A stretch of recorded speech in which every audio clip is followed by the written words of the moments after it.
할렐루야. 오늘은 6월 14일 화요일입니다. 오늘도 정시 매일 예배에 나가시는 여러분 모두에게 하나님의 귀한 은총이 함께 하시기를 간절히 소망합니다. 다 함께 사도신경으로 우리의 신앙을 고백하겠습니다. 전능하사 천지를 만드신 하나님 아버지를 내가 믿사오며 그 외아들 우리 주 예수 그리스도를 믿사오니 이는 성령으로 잉태하사 동정녀 마리아에게 나시고 본디오 빌라도에게 고난을 받으사 십자가에 못 박혀 죽으시고 장사한 지 사흘 만에 죽은 자 가운데서 다시 살아나시며 하늘에 오르사 전능하신 하나님 우편에 앉아 계시다가 저리로서 산 자와 죽은 자를 심판하러 오시리라.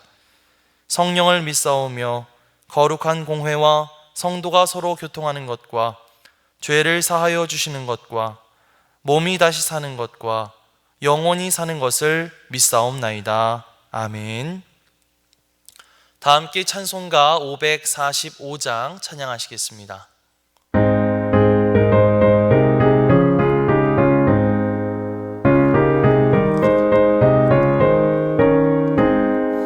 이 눈에 아무 증거 아니 되어도 믿음만을 가지고 선을 걸으며 이 귀에 아무 소리 아니 들려도 하나님의 약속 위에 서리라.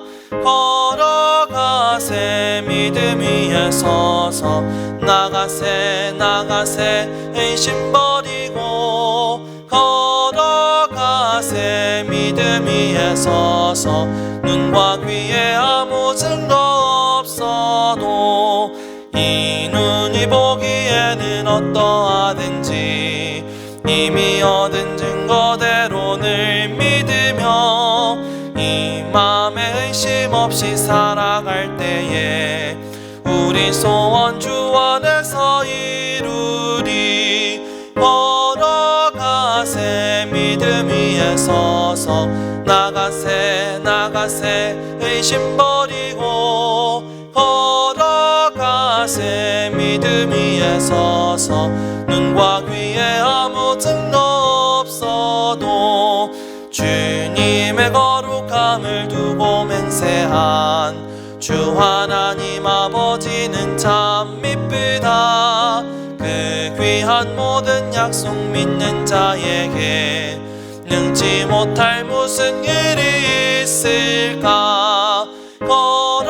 걸어가세 믿음 위에 서서 나가세 의심 버리고 걸어가세 믿음 위에 서서 눈과 귀에 아무 증거 없어도. 아멘. 다 함께 매일의 기도를 드리시겠습니다. 참 평강의 주님, 오늘도 새로운 하루를 주시고 복되게 하시니 감사합니다. 하늘에 속한 자 하나님의 자녀로서의 삶을 권세로 살게 하시며 오직 하나님의 말씀을 즐거워하며 따라 살게 하심을 감사드립니다. 다윗처럼 오직 우리 주님만을 내 앞에 모시고 오직 주님만이 우리의 전부이심을 고백하는 삶을 살게 하시고 그러므로 인해 주님께서 늘 우리의 전부가 되어주심을 경험하고 누리는 삶이 되게 하옵소서. 우리의 가정과 교회를 위해 기도합니다. 일터를 위해 간구합니다. 나라와 민족들을 위해 주님의 은혜를 구합니다. 구원과 치료와 회복의 은혜를 내려주셔서 어그러진 모든 것들이 바로 세워지게 하시고 평화를 이루게 하옵소서. 이제 일상이 된 경건의 일가를 통해서 성령의 충만, 성도의 영화를 이루게 하옵소서. 주님 사랑합니다. 언제나 자기 눈동자같이 우리들을 사랑하시는 주 예수 그리스도의 이름으로 기도드립니다. 아멘. 오늘 하나님께서 우리에게 주시는 말씀은 에스더 2장 12절에서 18절까지의 말씀입니다.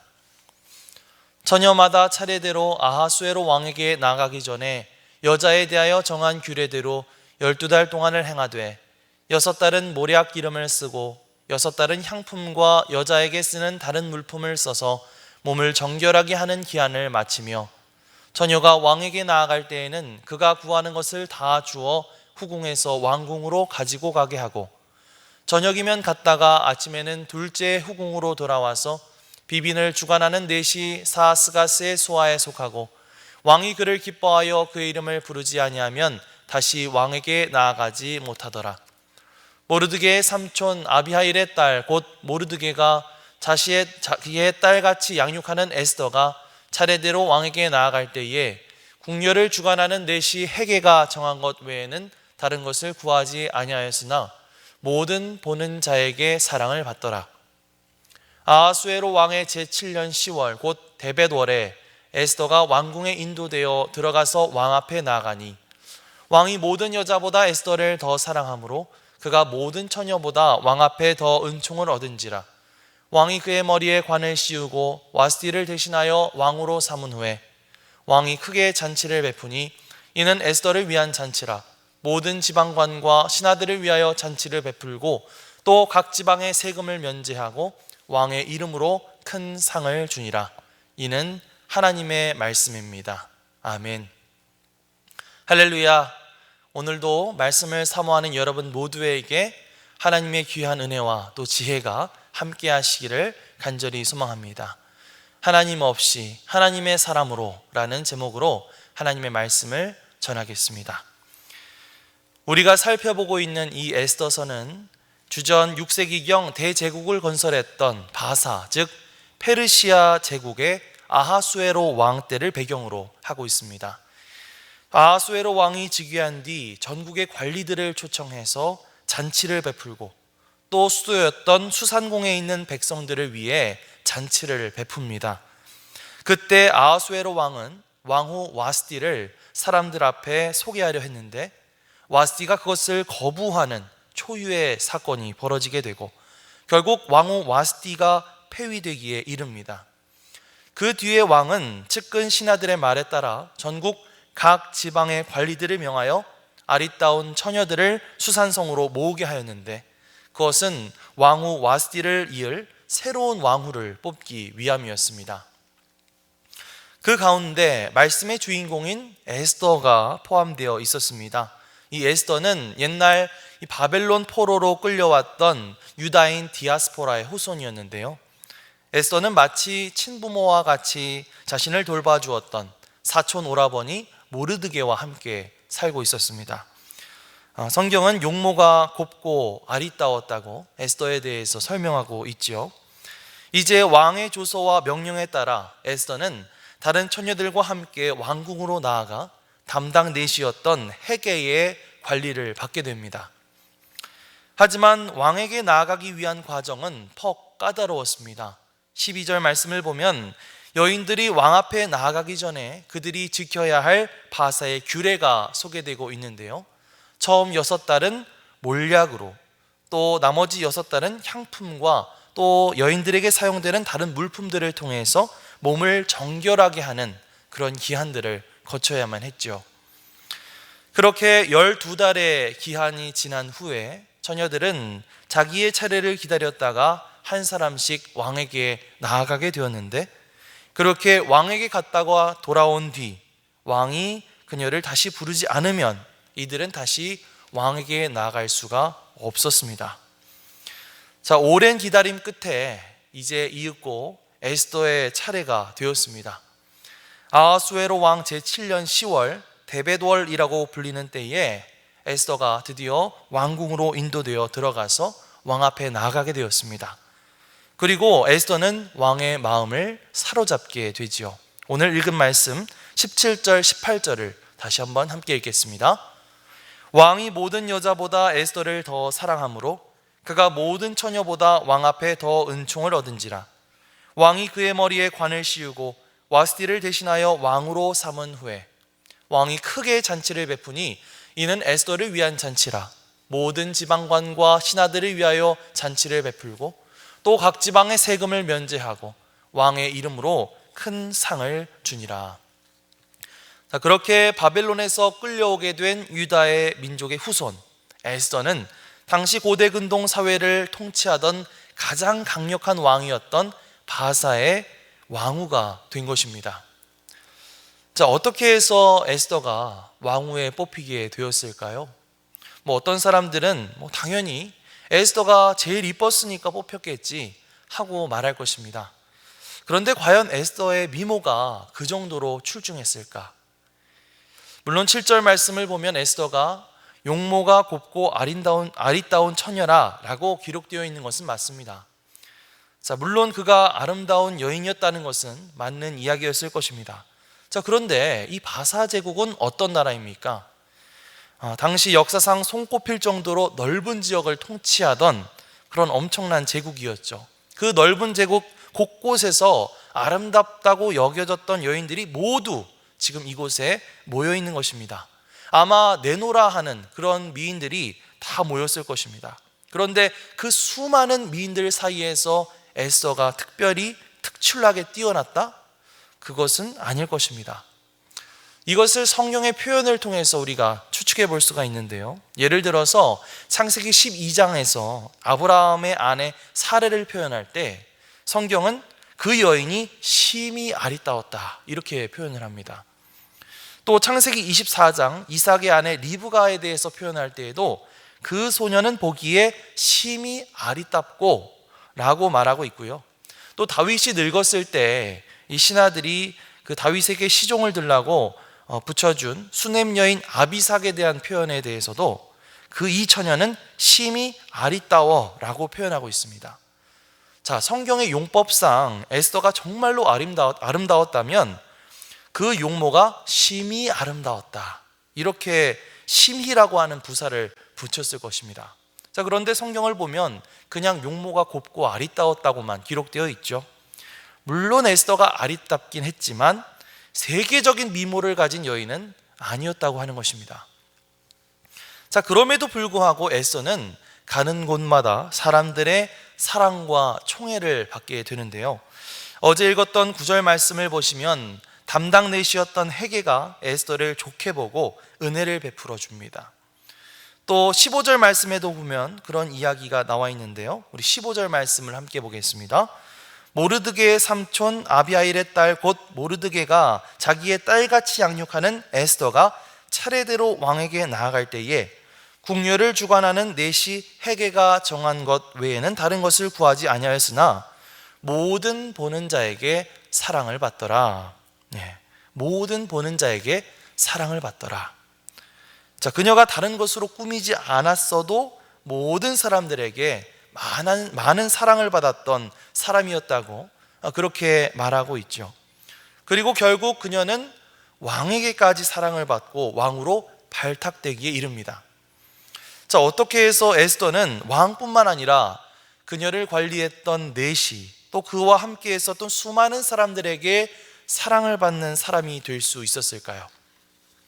저는 그것이 이 에스더가 가지고 있었던 어떤 인품 때문이 아니었을까 그렇게 감히 추측을 해봅니다. 자, 얼굴이 예쁘면 사람들의 부러움을 살 수는 있겠지만 사람들의 사랑을 받기 위해서는 결국 그 사람의 어떤 인성, 성품이 아주 중요한 역할을 하기 때문이죠. 지금도 이 텔레비전에 보면은 이 경쟁을 하는 오디션 프로그램 같은 것들을 많이 볼 수가 있는데요. 그런데 그 가운데 시청자들의 사랑을 받는 사람들을 보면 비단 그 사람의 어떤 외모나 실력이 뛰어나기 때문만은 아닌 것 같습니다. 물론 실력도 있어야 되겠지만 무엇보다도 그 사람의 어떤 좋은 성품과 어떤 좋은 인성 이런 것들 때문에 사랑을 받는 경우들이 많더라고요. 반대로 외적으로 아무리 뛰어나도 그 사람의 인성이 바르지 아니하면 그 사람들은 그를 외면하기에 이릅니다.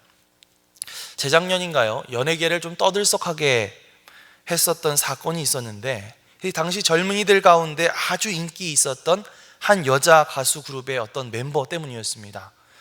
이 멤버는 여가수들 가운데서도 굉장히 뛰어난 외모로 아주 유명했던 그런 멤버였는데요. 어느 날 그 가수의 의상을 담당했던 직원이 평소 그녀의 굉장히 무례한 행동 때문에 그것을 인터넷으로 폭로해 버렸던 사건이 있었죠. 그러면서 덩달아서 그녀에게 평소 피해를 보았었던 다른 직원들의 폭로가 줄줄이 이어지게 되었고 그것 때문에 한동안 인터넷이 굉장히 시끄러웠습니다. 그러면서 많은 사람들이 그 가수에 대해서 크게 실망하게 되는데요. 저는 그 사건을 바라보면서 누군가의 마음을 사고 누군가에게 사랑받기 위해서는 이 외적인 것뿐만 아니라 그 사람의 어떤 내적인 인품, 또 그것으로부터 나오는 그런 행동들, 이런 것들이 얼마나 중요한지 다시 한번 깨달을 수가 있었습니다. 마찬가지로 에스더가 그녀를 보는 많은 사람들에게서 사랑을 받을 수 있었던 것은 비단 외적인 어떤 훌륭함 때문만은 아니었을 것입니다. 그녀가 가지고 있었던 어떤 인간적인 매력, 또 성품, 인성, 또 그로부터 나오는 여러 가지 행동들, 이러한 것들이 그녀를 만나는 모든 사람들로 하여금 그녀를 더욱 사랑스럽게 느껴지게 했을 것이라고 저는 확신합니다. 성경에 그것이 직접적으로 나와 있지는 않지만 아까 읽었었던 15절 말씀을 다시 보면 그것을 조금이나마 엿볼 수가 있는데요.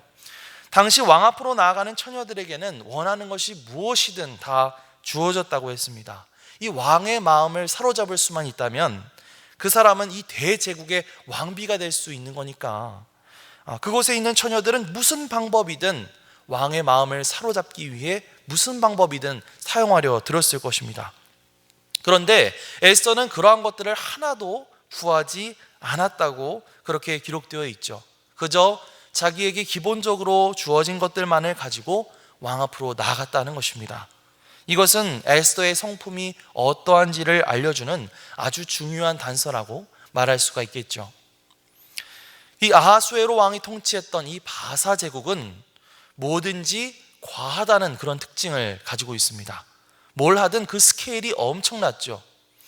전국적인 즉위 기념잔치, 또 전국적인 왕후 간택 행사, 또 앞으로 나오겠지만 전국적인 왕후 간택 기념잔치 등등, 이 바사 제국은 허세와 탐욕 그리고 과도함으로 표현되는 세상을 상징하고 있습니다.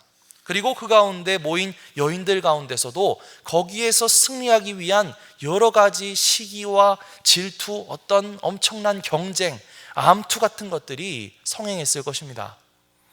반면에 에스더는 그러한 허세와 과도함이 넘치는 그런 세상 속에서 겸양과 절제의 미덕을 보여주고 있습니다. 그녀는 남들처럼 과욕이나 허세를 부리지 않았고 시기 질투하지도 않았습니다. 그저 자신에게 주어진 모습 그대로 나아갔고 거기에 겸손함과 절제된 모습으로 나아갔습니다. 왜 그랬을까요? 그녀는 바로 유다인이었기 때문이죠. 물론 그녀는 유다인이라는 것을 철저하게 숨겼지만 그녀는 어디까지나 확실한 유다인이었습니다. 유다인이라는 것은 곧 하나님을 믿는 사람이라는 것을 뜻하죠. 에스더가 허세와 과욕이 넘치는 제국 가운데에서 그러한 겸양과 절제의 미덕 그리고 탁월한 인품을 보여줄 수 있었던 그 바탕에는 바로 하나님을 향한 신앙이 있었다는 것입니다. 그리고 하나님은 그러한 에스더가 사람들 앞에 사랑받고 또 그런 어려운 경쟁 상황 가운데서도 승리할 수 있도록 인도해 주신 줄 믿습니다. 사실 에스더서에는 이 하나님의 이름이 등장하지 않습니다. 그러나 에스더서를 잘 읽어보면 에스더의 그 삶 속에 면면이 흐르는 하나님을 향한 이 신앙적인 자세, 하나님을 믿는 사람으로서의 그 자세가 엿보이고 있죠. 그리고 하나님은 그렇게 보이지 않는 곳에서 하나님에 대한 신앙을 품고 최선을 다해서 살아갔던 에스더에게 복을 주시고 또 그녀를 인도해 주시는 것을 볼 수가 있습니다. 에스더서와 마찬가지로 우리가 살아가고 있는 이 세상은 하나님의 이름이 등장하지 않는 곳이죠. 하나님이 보이지 않는 곳입니다. 그러나 하나님이 보이지 않는 곳이라 할지라도 우리는 에스더처럼 하나님의 사람으로서의 그 자세를 잃지 말고 살아가야 할 줄 믿습니다. 모든 것이 지나치고 과도한 세상, 또 허세와 허영이 가득한 세상, 또 암투와 경쟁이 가득한 그런 세상 속에서 우리가 그리스도인으로서 겸손과 절제를 실천하는 삶, 성령의 열매로서 우리에게 주신 그 귀한 성품들을 발휘하면서 인내하는 삶, 그러한 삶을 살아갈 수 있게 되시기를 주님의 이름으로 간절히 축원합니다. 그런 삶을 살아가게 될 때에 보이지 않는 곳에서 역사하시는 하나님께서 우리를 사랑받는 사람들로, 또 선한 영향력을 미치는 사람들로 사용하여 주실 줄 믿습니다. 하나님이 보이지 않는 곳에서 하나님의 사람으로 그렇게 살아갈 수 있는 참된 그리스도인들이 되시기를 주님의 이름으로 간절히 축원합니다. 아멘. 기도하겠습니다. 하나님 감사합니다. 에스더의 모습을 보면서 우리가 하나님의 사람으로서의 자세가 어떠해야 할지 다시 한번 고민해 보게 됩니다. 우리가 살아가는 세상은 하나님의 모습이 보이지 않고 또 하나님의 이름이 불리지 않고 있는 곳이지만 그 가운데서도 여전히 우리가 하나님의 사람으로서의 정체성을 잃지 않고 또 에스더처럼 성령의 열매로서의 성품을 드러내는 참된 그리스도인으로 살아가게 하여 주시옵소서. 그런 우리를 통해서 그리스도의 참된 향기가 뿜어져 나올 수 있도록 우리를 인도해 주시옵소서. 감사드리며 예수 그리스도의 이름으로 기도드리옵나이다. 아멘. 이제는 우리의 구세주가 되시며 대속자가 되시는 예수 그리스도의 구속의 은혜와 아버지 하나님의 사랑과 성령님의 교통하시는 은총이 오늘도 정시 매일 예배에 함께하는 성도 여러분 모두 위에, 이를 통해서 경건 일과를 세우고 성령 충만하며 성도의 영화가 나타나는 삶의 주인공 되길 원하는 주의 모든 권속들 위에 영원토록 함께 하시기를 간절히 축원하옵나이다. 아멘.